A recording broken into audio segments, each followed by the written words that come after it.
أعوذ بالله من الشيطان الرجيم. بسم الله الرحمن الرحيم.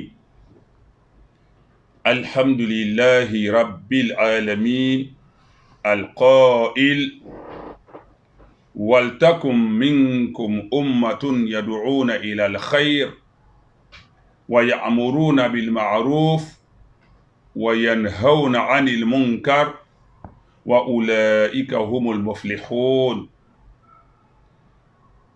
وأشهد أن لا إله إلا الله وحده لا شريك له، وأشهد أن محمدا عبده ورسوله القائل عن أبي سعيد الخدري رضي الله عنه الذي قال: سمعت رسول الله صلى الله عليه وسلم يقول: من رأى منكم منكرا فليغيره بيده، فإن لم يستطع فبلسانه، فإن لم يستطع فبقلبه، ذلك أضعف الإيمان. صلى الله على رسوله الكريم وعلى آله وأصحابه وسلم تسليما كثيرا. السلام عليكم ورحمة الله وبركاته. Gloire, louange à Allah Ta'ala, le Seigneur et Maître unique, absolu, suprême, incontesté et incontestable de l'univers, l'unique administrateur de l'univers, sinon des univers, qui dit dans sa sainte parole qu'est le Coran, en son chapitre 3, sourate Al-Imran, en son verset 104. Allah nous dit: Waltakun minkum ummatun yad'una ila al-khayr. Que soit issu de vous, ou encore qu'il y ait parmi vous une communauté ou un groupe de gens, yad'una ila al-khayr, qui appellent au bien, qui invitent l'univers, le monde, les gens au bien, wa ya'muruna bil ma'ruf, qui donc dans cette invitation ordonne le convenable, wa yanhauna 'anil munkar, et interdisent le blâmable, le répréhensible.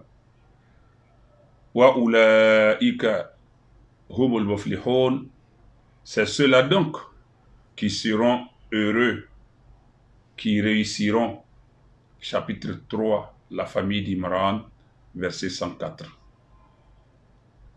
J'atteste qu'il n'y a point de divinité digne d'être adorée si ce n'est Allah seul, l'unique, sans associé, sans émule, sans semblable, sans égal, sans adversaire avéré. Et j'atteste que Muhammad sallallahu alayhi wa sallam, que le salut et la paix d'Allah Ta'ala soient sur lui, est bel et bien son serviteur et son messager, lui qui, selon son compagnon Abu Sa'id al-Khudri, qu'Allah soit satisfait de ce dernier, donc, qui a transmis de la part du prophète Muhammad sallallahu alayhi wa sallam, qui a dit: Sami'tu Rasulallah sallallahu alayhi wa sallam, j'ai entendu le messager d'Allah, que le salut et la paix d'Allah soit sur lui, Yaqul, qui disait: Man ra'a minkum munkaran, celui d'entre vous qui voit un acte répréhensible, falyughayyirhu biyadi, qu'il le change, qu'il le réforme avec sa main. Fa illam yastati', s'il n'y parvient pas, fa bilisani, qu'il le fasse par dénonciation avec sa langue, ou par conseil, recommandation, orientation avec sa langue. Fa illam yastati', s'il n'y parvient pas, alors, Fabio Kalbi, qu'il le fasse avec son cœur, que cela soit répugnant à ses yeux, dans son cœur, mais en même temps du fond du cœur, qu'il prie pour la personne. Peut-être sûrement que la personne s'égare de mauvaise foi, s'égare par ignorance, s'égare par méconnaissance, s'égare simplement par erreur. Donc, tout en détestant l'acte exécrable, mais il faut aussi prier du fond du cœur pour la personne. Zalika ad'aful iman, c'est le moindre niveau de la foi. C'est la foi la plus faible possible. C'est-à-dire quand on est croyant, c'est le niveau de foi le plus bas possible que de ne pas être indifférent devant ce qui est inacceptable. Cela dit donc, chers frères et sœurs, nous ne souhaiterions pas être longs dans cette intervention compte tenu du temps qui n'est pas suffisant pour nous, en ce sens que la prière de Maghrib s'effectuant à 20 chez nous ici, et l'appel se faisant à 10, il va sans dire que nous n'avons que 25 minutes plus précisément pour parvenir à l'appel à la prière de Maghrib. Et l'intervention de ce soir tourne autour d'un seul point, non des moindres bien sûr, mais que nous ne souhaiterions pas long.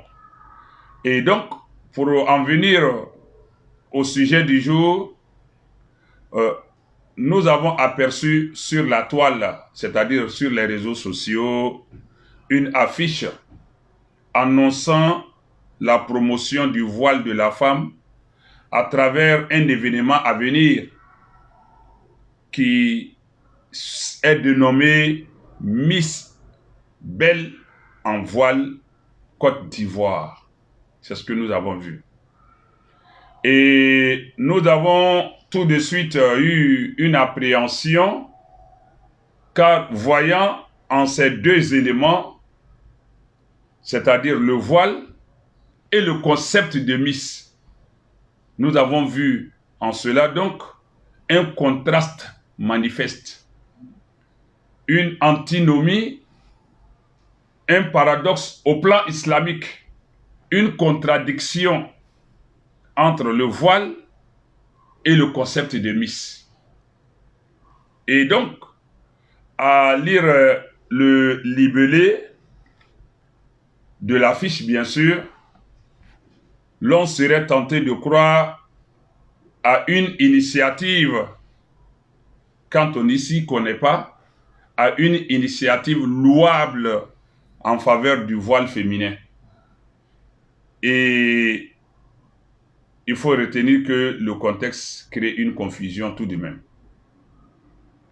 Et ayant en support donc le contact des organisateurs ou des organisatrices, sur l'affiche, nous avons préalablement pris soin d'entrer en contact avec ces personnes-là par l'entremise de l'un de nos administrateurs, dont je vais taire le nom ici.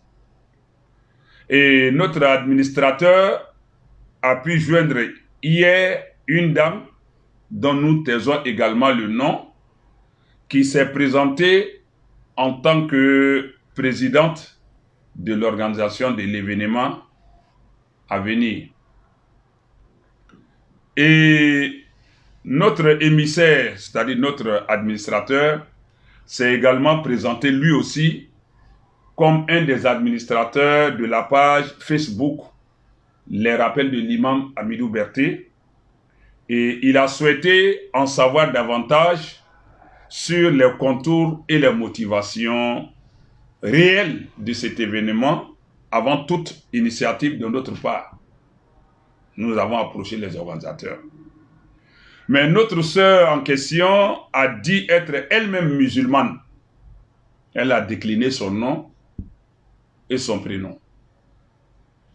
Et elle a affirmé que l'événement n'était pas uniquement ou encore l'événement n'était pas exclusivement islamique, ni particulièrement lié à l'islam. C'est ce qu'elle nous a dit. Et car d'autant plus pour elle, les musulmanes portent le voile, les chrétiennes et les juifs aussi portent le voile. Et donc, son objectif serait de faire la promotion du voile et d'amener les femmes sans distinction de religion à adopter le port du voile, tout simplement. C'est ce qu'elle a dit. À cet effet, l'événement, donc pour elle, serait ouvert à toutes les confessions. En témoigne leur affiche. Voilà que nous allons présenter leur affiche. Voici leur affiche qui indique clairement. Voilà. Et sur l'affiche, vous lisez bien. Tu es belle, intelligente, tu aimes te voiler, alors viens t'inscrire au concours Miss Belle en voile Côte d'Ivoire.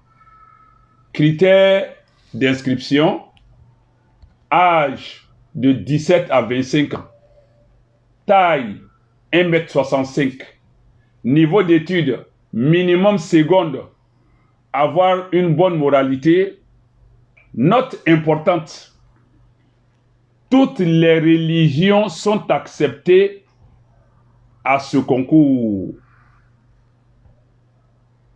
Interdiction des tenues olympiques, c'est-à-dire les maillots de bain. Et voici le contact de la principale organisatrice qui est là. Ça ne vient pas de moi, hein, c'est publié sur les réseaux sociaux. Voilà. Donc, je ne fais que relayer ce que eux-mêmes ont posté sur leur page depuis le dimanche à minuit 25. Ça a été publié par eux-mêmes sur les réseaux sociaux, sur leur page, le dimanche à minuit 25. Donc, nous n'apportons rien de nouveau, nous n'exposons rien que eux-mêmes n'aient exposé. Voici ce qui est dessus. Et donc, il y a une seconde affiche qui est là. Voilà l'autre affiche qui est là, qui annonce encore avec une autre sœur en voile. Donc,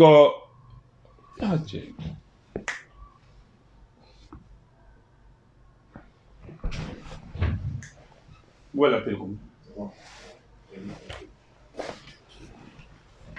et donc, comme je l'ai dit, voici une autre affiche qui montre une sœur. Mais lorsque nous regardons ces images et ce qu'elles accompagnent, cela nous fait penser à deux choses. Nous allons revenir sur ces images. Mais pour l'instant, on va continuer notre intervention. Donc, on laisse les images. Nous allons revenir sur les images tout à l'heure. Donc, lorsque nous avons vu ça, nous avons décidé d'intervenir là-dessus. Et après, donc, que nous ayons pris cette décision, nous avons fait une affiche annonçant notre intervention. Après publication de notre affiche sur notre page, sur le sujet cet après-midi, notre collaborateur a envoyé même à notre sœur en inbox pour son information personnelle une affiche pour dire que nous allons nous prononcer dessus. Et elle en a accusé réception et a tenu à préciser que l'événement même se ferait dans une salle fermée. Donc, au regard de tout ce que nous venons de dire, notre intervention va se baser sur deux aspects principaux. Un, l'attitude et les propos des uns et des autres à l'égard des initiateurs ou initiatrices. Et puis deux, la conduite à tenir par nos sœurs face à cet événement. Concernant le premier point, qui est l'attitude et les propos que nous devons tenir à l'égard des organisateurs ou organisatrices, des initiateurs ou initiatrices, c'est que nous devons concéder à notre sœur qui s'est dit musulmane, pardon, nous devons lui concéder le souci ou l'intention de promouvoir le voile. Elle pourrait peut-être se tromper de bonne foi dans la conception, dans la démarche, etc., etc. Surtout qu'elle est claire, elle a dit que l'événement n'est pas exclusivement réservé aux musulmans, que l'événement n'est pas particulièrement islamique. Donc nous devons ne pas lui tenir rigueur de ses opinions et de ses initiatives. Elle n'a pas parlé de l'islam. Elle dit le voile. Et elle a été claire sur leur page, leur affiche, que ça concerne toutes les religions. Ça, on doit lui concéder ça. Mais le second point, ce que nous devons en revanche lui dire, c'est que nous avons cette obligation de l'orienter vers ce qui est meilleur en tant que musulmane, comme elle le revendique. Parce qu'Allah nous dit dans le Coran, au chapitre 17, verset 9, Allah dit « Inna hada al-Qur'an » ce livre-là, ce Coran-là, « Yahadi lillati hiya aqwam » guide vers ce qui est le plus judicieux possible, le plus juste possible, le plus acceptable possible. وَيُبَشِّرُ الْمُؤْمِنِينَ الَّذِينَ يَعْمَلُونَ الصَّالِحَاتِ أَنَّ لَهُمْ أَجْرًا كَبِيرًا. Et Allah annonce aux croyants qui font œuvre de bien, qui agissent bien, qu'ils auront un salaire immense. Chapitre 17, verset 8-9. Pour dire à notre sœur de bien agir, de ne pas se laisser dans une bonne intention poser un mauvais acte. Dans une bonne initiative, parce que c'est la démarche qui gêne la marche. De bien s'imprégner d'abord de ce que c'est que le voile. Nous l'aidons, nous l'orientons dans ce sens. Parce que le voile, islamiquement parlant, c'est un symbole, c'est un signe de soumission au Seigneur Allah, de conformité à la religion, d'adoration. Donc, on ne peut pas se permettre de prendre cette valeur spirituelle, religieuse, culturelle pour la transposer dans un contexte de divertissement, d'amusement. Ça devient un blasphème, ça devient un sacrilège. Donc, qu'elle ne s'y prête pas, quel que soit ce que le projet pourrait lui rapporter, ce ne sera que pour ce dunya. Le voile, c'est un terme, mais ce qui est autour n'est pas dans le sens de ce terme. Et en français, quand on dit voile, c'est quelque chose qui sert à couvrir, c'est un écran qui sert à cacher. Donc nous demandons donc à notre sœur de ne pas risquer de compromettre sa comparution devant Allah le jour du jugement dernier en favorisant l'exhibition des femmes qui est interdite par Allah. Elle ne doit pas se risquer au nom du prétexte de la promotion, de favoriser l'indécence, l'impudicité, la débauche et toute autre dérive sexuelle, parce que cela pourrait lui être très très très cher le jour du jugement dernier. Une chose est d'organiser quelque chose, d'entreprendre quelque chose, une autre chose est d'en réaliser les conséquences. Et puis, quand on regarde les critères, ce sont des critères qui ne sont pas réalistes au plan religieux et même au plan de l'objectif qu'elle recherche. Parce que la femme, c'est la femme. Elle part de la jeune fille à la vieille dame. Elle part à tous les niveaux intellectuels. Parce que le voile sert à préserver l'intégrité, la dignité, l'honneur, la respectabilité de la femme, qu'elle soit jeune fille ou non. On retourne sur leur affiche. pour disséquer ça et puis donner les orientations à nos sœurs maintenant. Le temps n'étant pas suffisant, c'est pourquoi nous allons partir à ça. Et Inch'Allah, l'autre affiche, allons d'ici là, restons sur ça. Quand nous regardons cette affiche, elle n'a rien de voile islamiquement parlant, même au plan chrétien, même au plan judaïque. Parce que le voile, ici, la tenue que notre sœur ici porte, c'est un foulard, mais ce n'est pas un voile. Ne confondons pas le voile avec le foulard ou l'écharpe. Ici, ce n'est pas un voile, je suis désolé, mais c'est plutôt un foulard qu'elle porte sur la tête ou une écharpe tout simplement. Et la tenue qu'elle porte en dessous, qui est un pullover, ça la plaque. Et puis la position qu'elle prend sur l'image est érotique. Or, c'est tout ça qui fait la séduction, l'attirance de l'homme vers la femme. Donc ça ne la protège pas. Or, le voile est fait pour protéger la femme. Le voile est fait pour protéger la femme, pour préserver sa vulnérabilité, pour la protéger des voraces, des prédateurs. Mais ici, la position même sur ce dessin-là, sur cette photo, est une position érotique. C'est une position, je dirais, qui tend à jouer sur la sensibilité, sur la sensualité des hommes. Regardez la posture. Ce n'est pas un voile islamique, ça. C'est un foulard et puis, voilà. Détrompons-nous de ce qu'on appelle voile en islam.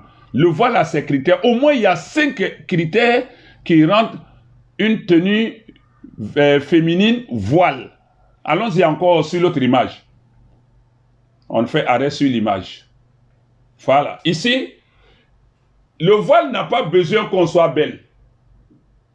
La beauté de la femme, le voile vient la couvrir.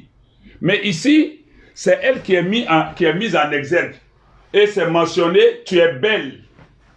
Donc, en cela, déjà, la beauté vient ici annihiler l'effet du voile. Intelligente. En quoi est-ce qu'une femme, elle veut faire la promotion du voile? En quoi est-ce que l'intelligence... Donc, la femme qui n'est pas intelligente ne doit pas se voiler alors. Donc, il y a un contraste, il y a une contradiction.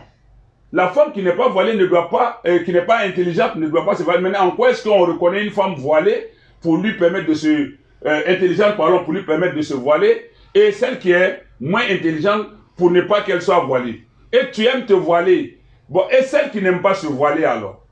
Celle qui n'aime pas se voiler alors? Il faut l'amener à se voiler, parce qu'on veut faire la promotion du voile. Mais si on fait appel à celle seulement qui aime se voiler, mais on ne fait pas bien la promotion. Parce qu'il faut mettre en place une politique d'approche pour pouvoir amener les unes et les autres à appréhender l'importance du voile. Mais alors, viens t'inscrire au concours. Un concours, c'est pour gagner un prix. Et sur une de leurs pages, elle parle de 2 millions de francs CFA. 2 millions de francs CFA pour qu'une femme se soumette à Allah, c'est de l'intéressement qui n'est pas objectif islamiquement parlant. Mais ici, on nous parle de critères d'inscription, être âgé de 17 à 25 ans. Ça, c'est l'âge de la séduction. C'est la période même où les filles sont soumises. Donc, nous dirons que aucune jeune fille musulmane ne doit aller s'exhiber, ne doit aller s'étaler, s'exposer, parce que ta beauté ou ton charme doit être protégé. Mais de 17 à 25 ans, c'est l'âge de toutes les tentations, de toutes les dérives. Donc c'est l'âge même où la femme est beaucoup adulée par les prédateurs. Donc ici, nous dirons qu'aucune jeune fille musulmane qui est pudique, qui se respecte, qui est digne de sa personnalité, qui respecte son honneur, n'ira s'exposer. Donc celles qui ont moins de 17 ans ne doivent pas se voiler. Celles qui ont plus de 25 ans ne doivent pas se voiler.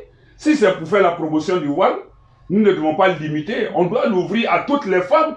Peut-être même créer les 2 millions qu'on offre à la vainqueur. On aurait dû prendre ces 2 millions pour s'offrir les moyens d'accompagnement dans notre politique, pour élargir, acheter des voiles, offrir des voiles gratuitement aux gens, pour que les gens aient accès facilement aux voiles, plutôt que de venir offrir ça à une femme qui est déjà bien voilée, qui s'est déjà approprié le voile, qui a déjà adhéré au voile, pour qu'elle lui donne 2 millions encore. Alors que celles qui n'ont pas peut-être de quoi se voiler, qui souhaiteraient se voiler, il faut mettre en place une politique de financement de celles qui souhaiteraient se voiler, se donner le moyen de promouvoir, de vulgariser le port du voile. Et puis en plus, on parle de taille de 1,65 m. Donc la femme qui n'a pas atteint ça ne doit pas se voiler. La femme qui a plus que ça ne doit pas se voiler. On va nous dire que c'est des critères pour un concours, mais ne lions pas ça au voile, parce que même celle qui est là, qui se présente là, c'est le charme qu'elle expose. Elle a des fossiles d'ailleurs. Oh, le voile, l'islam même condamne ça. Donc ici, c'est un foulard, ça c'est pas un voile. Et nos sœurs aussi qui s'habillent de cette façon, qu'elles se détrompent, ça n'a rien de voile. Hein. C'est un effet de mode. Le voile n'est pas un effet de mode. Le voile est un habit de soumission à son Seigneur. C'est un signe religieux, un signe de soumission de la femme à son Seigneur. Donc ici, ce n'est pas un voile. Hein. Ça ne s'appelle pas voile. Ça, c'est un foulard ou une écharpe. Les Blancs connaissent comment on appelle ça. Ça, c'est un foulard. Et le voile, il a ses caractéristiques. Et on nous dit niveau d'études minimum seconde. Vous voyez que c'est un peu tendancieux. Une femme qui a donc, une jeune fille qui arrive à 3e et qui a peut-être 18 ans, ne doit pas se voiler. Celle qui est peut-être à l'université, qui a plus de 26 ans, donc ne doit pas se voiler. Bon, avoir une bonne moralité. Comment est-ce qu'on peut qualifier? D'abord, une femme qui va s'exhiber n'a pas de bonne moralité. Parce qu'elle n'a pas de pudeur. Une femme qui va s'exhiber n'a pas de bonne moralité. Et le prophète du sallam, Al-Hayya min al-Iman, il dit la pudeur, la honte fait partie de la foi. Et il dit ailleurs, si tu n'as pas honte, fais ce que tu veux. Tu peux faire tout ce que tu veux. Et il dit Al-Hayya ahsan. Hassan, il dit la pudeur est bonne. Voilà qu'il fait nisa'i ahsan. Mais en la femme, la pudeur est mieux encore qu'en quiconque. Et avoir une bonne moralité, et en bas on parle de toutes les religions sont acceptables en ce concours. Alors vraiment interdiction des tenues olympiques. Bon, tout ça c'est des diversions, c'est des effets de, bon, je dirais peut-être d'endormissement. Sinon que, eh ben, c'est tout sauf la promotion du voile. C'est plutôt peut-être qu'on veut initier quelque chose de nouveau par rapport aux différentes exhibitions de la femme, parce qu'il y a plusieurs niveaux de concours Miss maintenant. Il y a Miss ceci, Miss cela, Miss temps, vous en connaissez mieux que moi. Donc, il y en a plusieurs catégories. Donc, là où on veut innover en matière, c'est d'attirer peut-être la curiosité des gens vers ce que les uns et les autres aimeraient avoir comme rapprochement à Allah. Jouer donc peut-être sur l'ignorance des gens, sur, je dirais, la méconnaissance des gens de leur religion dans la profondeur, pour les attirer sur un terrain satanique, pour les attirer sur un terrain de déviationnisme, un terrain de distraction. Et voilà, donc ici, ce n'est pas un voile, ça c'est un foulard. Je suis désolé de le dire, mais c'est un foulard. Et puis avec ces critères-là, rien, absolument rien, il n'y a rien de voile ici. Donc le voile est fait pour couvrir la femme. Et Allah nous dit dans le Coran, hein, on revient, on laisse l'image maintenant, on revient à Allah. Donc je dis bien, c'est un concours qui va se faire encore dans une salle. Et il y aura toutes sortes de personnes. Et la présidente a dit à mon émissaire qu'il lui a posé la question de savoir quels sont ceux qui pourraient assister à ce concours. Elle a répondu ceci, j'ai le papier ici. Il a fait la capture d'écran pour me donner. Voilà. Voici la capture d'écran de leur échange en inbox. Voilà, quand il lui a envoyé notre affiche, voilà. Il lui a envoyé notre affiche pour dire que moi je dois intervenir là-dessus. Voilà leur échange en inbox. Mais elle a dit ici, je ne sais pas, je vais le dire avant que vous présentiez. Lui il a dit une préoccupation concernant le public. L'activité est ouverte à tout le monde ou seulement aux femmes. Et elle dit, pour le moment, nous n'avons pas pris une décision concernant cela. C'est-à-dire si ce sera ouvert aussi aux hommes ou aux femmes. Mais l'événement se fera dans une salle fermée. Voilà ce qu'elle a dit. Ça se fera pourquoi dans une salle fermée? Si ce que le voile cache vous partez exposer ça dans une salle, même si elle est fermée, c'est pourquoi fermer la salle? Donc, il y a quelque chose là. Si on ferme la salle, pourquoi on ferme? Parce que la femme n'a pas besoin d'être exhibée, d'être exposée. Sinon, on doit ouvrir à tout le monde. Si on veut faire la promotion de quelque chose, on ne la cache pas. On la promeut auprès des hommes comme des femmes. Pour que moi, en tant que père de famille, ou en tant qu'homme, je pourrais peut-être aussi relayer les valeurs de cette tenue-là auprès de ma communauté, de ma famille, de mes proches, de mon entourage. Mais si on cache, ça veut dire que quelque part, dans une salle fermée, et on n'a pas pris la décision si ça sera ouvert aux hommes ou aux femmes, vraiment, c'est très dangereux. Mais ce que je dis, il faut lui concéder cela si elle veut faire la promotion. Mais c'est le mot voile, côté islamique, que je voudrais enlever dedans. Donc, toute femme qui veut aller participer, s'exhiber, elle est libre d'aller le faire. Mais islamiquement parlant, aucune femme qui a de la pudeur, qui a de respect pour sa personne, n'ira s'exhiber. Et au-delà de ça, le prophète, comment dire, Allah nous dit dans le Coran, au chapitre 24, versets 30 et 31, Allah même demande aux hommes, au prophète, il dit de dire aux hommes,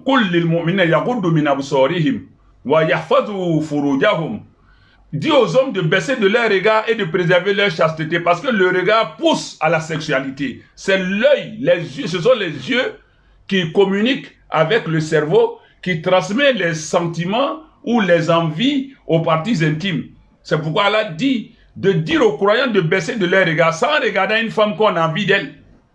Chapitre 24, verset 30. Dit aux croyants de baisser de leur regard et de préserver leur chasteté. Alors, comment aller présenter alors une femme sur un espace public?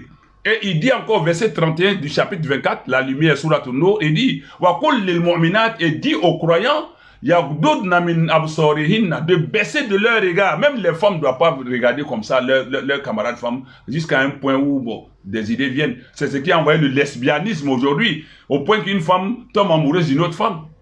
Et Allah a dit ça il y a longtemps. Il dit aux femmes de baisser de leur regard et de préserver de leur chasteté, de préserver leur chasteté, et de ne pas exhiber, de ne pas étaler leur beauté, leur parure. Et même ce voilà yubdi nazinata hunna, Allah le dit 2 fois dans ce même verset 31. Il dit 2 fois dans le même verset où il dit aux femmes croyantes de baisser de leur regard, de préserver leur chasteté et de ne pas étaler, exhiber, présenter, exposer leurs atours. Ça prend en compte leur beauté physique comme leur beauté matérielle, les parures, les bijoux, tout voiler, de mettre un écran dessus, de ne pas les exposer. Allah le dit, et ailleurs encore dans ce même verset, il dit, il dit encore, même quand ils seront mariés, de ne présenter leur atout, leur beauté qu'à leur mari. Et puis il va donner une série de personnes qui sont autorisées à voir la femme dans toute sa beauté, dans toutes ses parures.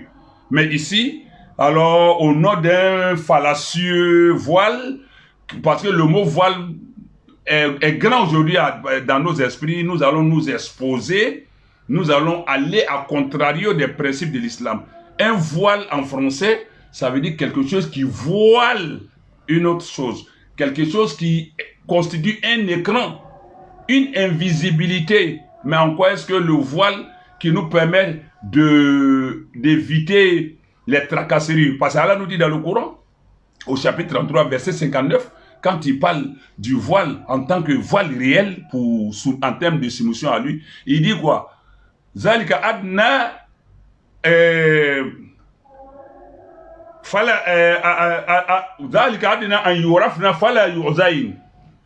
ceci est à même de les faire reconnaître comme des femmes pudiques, des femmes qui préservent leur dignité, et aussi qu'elles ne soient pas importunées, qu'elles ne soient pas tracassées, harcelées. Le voile est fait pour ça, pour éviter que tu sois à la merci des prédateurs, des harceleurs. Mais si le voile doit nous amener à nous exhiber, ce n'est pas un voile. Même s'il y a des versets bibliques qui font la promotion du voile, mais c'est pour la pudeur. Le voile, j'ai donné ça une autre fois, plus loin, où il y a des versets bibliques qui, des passages bibliques qui donnent la raison du voile, c'est de camoufler la femme, de la protéger, de la sécuriser, des regards indiscrets, mais des tracasseries aussi, et de la faire reconnaître comme une femme respectable, parce qu'en la voyant dans la tenue là, un homme qui a tout son ménage en place, sa cervelle en place, va se garder d'aller l'importuner. Donc le voile est fait pour ça. Sinon, ce que nous voyons là, c'est le foulard. Peut-être que c'est la promotion du foulard qu'on va faire, mais à tort ou par abus de langage, on a dit le voile. Sinon, le voile couvre la femme de la tête aux pieds. Ça peut être en une étoffe ou bien en deux. Ça peut être avec le khimar. Le khimar, c'est ce qu'on met sur la tête. Et puis, le djilbab, c'est le gros boubou. Ça peut être en un seul tissu de la tête aux pieds. Le djilbab qu'on met sur la tête et puis ça descend. Et les conditions du voile aussi sont que ça ne doit pas être un apparat, ça ne doit pas être une parure, ça ne doit pas constituer une tenue attrayante, ça ne doit pas attirer les regards ou les personnes vers nous. Il y a ça. Il y a aussi que ça ne doit pas dessiner notre silhouette, ça ne doit pas dessiner notre forme. On ne doit pas sentir notre rondeur, notre forme des dents. Ça fait le second critère. Aussi, ça ne doit pas être chafaf, ça ne doit pas être transparent ou translucide, au point qu'on voit la tenue qui est en bas, qui est derrière. Ça doit couvrir la tenue que nous on porte, notre parure là, notre hollandais, notre tenue qu'on porte là, le voile doit couvrir ça. Et au-delà de ça, ça ne doit pas être une tenue qui ressemble à celle des autres communautés non musulmanes. Ça ne doit pas ressembler à une tenue d'homme. Voici quelques critères.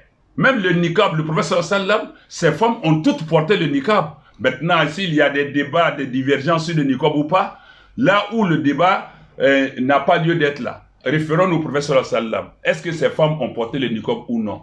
Oui. Quelle est la femme du prophète sallam qui n'a pas porté le niqab? Aucune. Toutes ces femmes ont porté le niqab. Pour ce qui est du niqab, le débat, la divergence entre les savants se présente. Mais là où il n'y a pas de débat, aucun savant ne peut dire que l'une des femmes du prophète sallam ne portait pas le niqab. Ça, c'est le terminus, ça. Voilà, ça c'est la fin. Ça c'est la gare.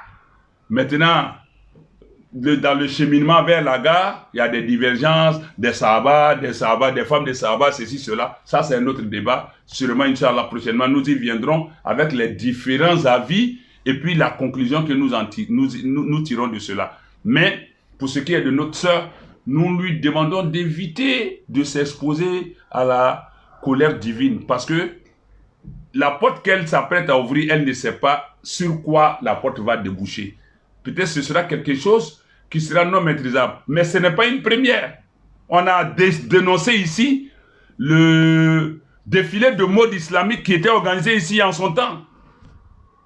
On avait des femmes d'imams,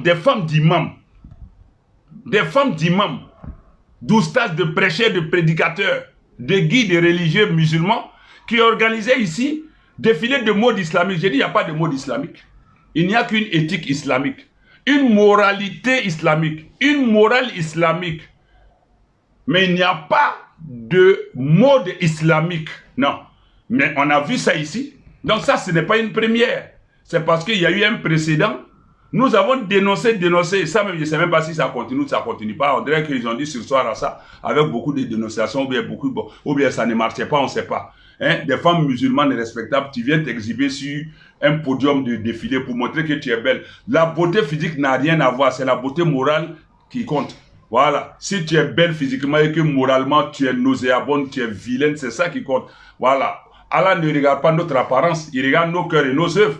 Donc ne venez pas vous exhiber, même nous les imams là. C'est pas porter le bonnet, à laisser la barbe de vous qui compte. Voilà. Il faut s'illustrer de la plus belle manière possible. Il faut se conformer aux enseignements du Coran et de la sunna du prophète Mohammed sallallahu alayhi wa sallam. C'est ça, être mis auprès d'Allah. Voilà, toutes les femmes sont mises tant qu'elles se conforment à ce qu'Allah a dit et son messager sallallahu alayhi wa sallam. Toutes les femmes sont mises, tous les hommes sont des lauréats auprès d'Allah tant que tu te conformes aux enseignements d'Allah. Mais l'apparence publique, les gens vont te proclamer meilleur vainqueur. Mais si Allah t'a pas proclamé meilleur vainqueur, que dans l'au-delà tu es parmi les grands perdants, c'est ça la plus grande perte qu'Allah nous garde et que notre sœur se ressaisisse. Parce que si elle va exposer des femmes au regard indiscret des hommes, des prédateurs, des bandits, des gangsters sexuels, elle en aura pour beaucoup auprès d'Allah Ta'ala. Qu'elle se ressaisisse. Il y a beaucoup de projets qu'on pourrait faire pour aider la religion, pour aider la société, mais ce chemin-là, c'est un chemin qui est plein d'embûches, qu'elle ne s'y hasarde pas. Il serait mieux pour elle de sursoir à ça, les moyens qu'elle est en train de réunir ou dégager pour réaliser ça, qu'elle les mette à contribution, qu'elle les réoriente, qu'elle les revoie, les révise, les recadre, pour que ça lui soit plus bénéfique ici-bas et plus profitable dans l'au-delà. C'est tout ce que je peux dire comme conseil, mais il n'est pas question de l'insulter parce qu'elle a été claire, de l'attaquer et ou de s'en prendre à elle d'une manière ou d'une autre parce qu'elle a été claire.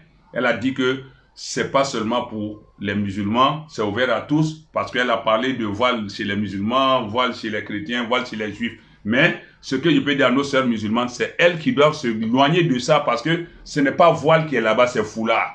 C'est tout ce qu'il peut dire. Salarié islamique, voilà, il a été clair. Et puis aussi, vous allez vous exhiber. Ça, ce n'est pas le fort d'une femme musulmane. Une femme musulmane, elle est pudique, elle est effacée, elle est discrète, elle est honnête, elle préserve sa chasteté, son intégrité, sa dignité. Je vais m'arrêter à cause de l'heure de la prière. Qu'Allah nous garde. Salam alaikum wa rahmatullahi wa barakatuh.